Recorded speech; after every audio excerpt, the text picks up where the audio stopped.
এক থাল পান্তা ভাতের আত্মকাহিনী। যাই হোক, কতগুলো পচা পান্তা, সাথে এক গাদি পেঁয়াজ। কারণ পেঁয়াজ কেন জানি আমার প্রচণ্ড পছন্দের।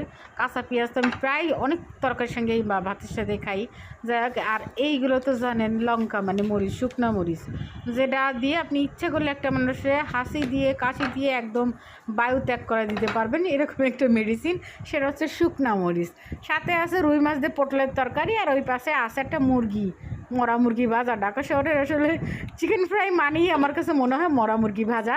যাই হোক, তো এটাই সব খাবে, পোলাপান এডে পালি, তোর কোনো কথা নেই। কিন্তু আমি হচ্ছি ভাই গরিব মানুষ, আমার কিন্তু মাঝে মাঝে এই পান্তা ভাতের আত্মকাহিনীর মধ্যে ঢুকে যেতে চরম ভালো লাগে, প্রচণ্ড মন চাই। এই যে রাইস কুকারে রাত্রেবেলার বাসি ভাত ছিল তলায় কতগুলো, সেইগুলোর আমি পচা বানায় পান্তা বানায় আমি আজকে খাবো।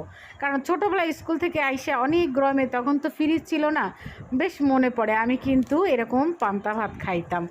আমার সেই জিনিসটা এখনও মানে মনে পড়ে, বাট এখনকার পান্তা ভাতে সেই মজাটা আমি আর খুঁজে পাই না। কিন্তু যখন আসলে মন ভালো লাগে না বা বাসার অনেক খাবার থাকা সত্ত্বেও খাইতে ইচ্ছা লাগে না, তখন কিন্তু আমি এটা ট্রাই করি। আর কেন জানি আমার মনে হয় যে আগের দিনের মানুষ আমরা যারা, তখন আগের দিনটাই ভালো ছিল। খাওয়ার অভ্যাস বলেন, স্কুলে যাওয়ার অভ্যাস বলেন, ঘুমানোর অভ্যাস বলেন, যাই হোক সেইখান থেকে আমি আসলে বের হয়ে আসতে পারিনি। এখন বাসায় অনেক রকমের খাবার থাকে, স্বামী এনে খাওয়ায়, মা পাঠায়, কিন্তু তারপরও আমার মন ভরে না, মন ভালো লাগে না।